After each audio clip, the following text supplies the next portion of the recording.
What's up guys? Kumusta kayo? So it's me again, Joseph Kate. So for today's video, pag-uusapan natin yung GCash Send Money Protect.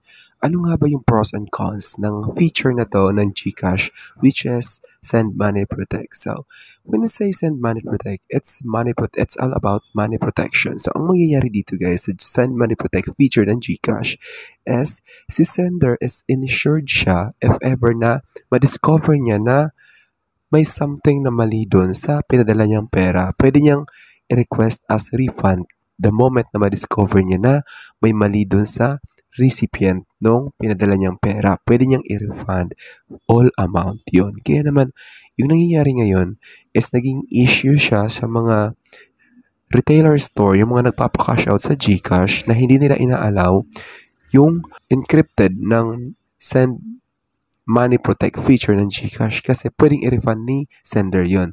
Kaya ang ginagawa ng ibang tindahan ngayon, imbes na ibigay agad yung pera, pinag-aantay nila ng 30 days yung mag-claim ng GCash out para na rin sa kasiguraduhan na hindi sila maisahan. Kaya yung nangyayari ngayon is nagkakaroon ng issue.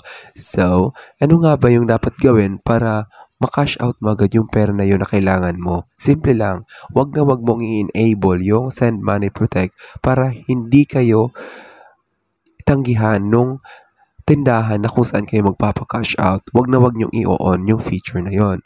Kapag sigurado naman kayo or insure naman kayo sa transaction na gagawin nyo, wag nyo nang i-on yun para hindi ma-delay yung releasing ng pera. Pangalawa, ano nga ba itong feature na to?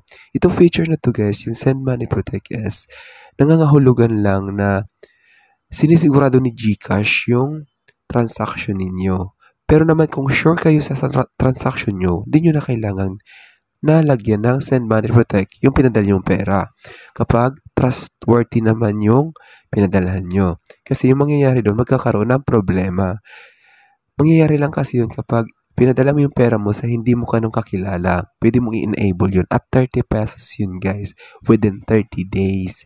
Kasi parang 1 day, 1 peso yung insurance na yun.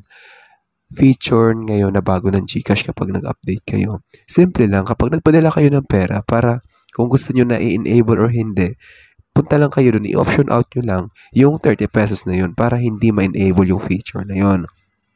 Pangalawa, kapag gusto nyo naman i-claim or i-cancel yung transaction na yon, kailangan, based on my research, kailangan nyo ng police report at saka other further details para ma-prove na something mali doon sa pinadala yung pera sa recipient at sinasabing ganun nga na hindi siya tama.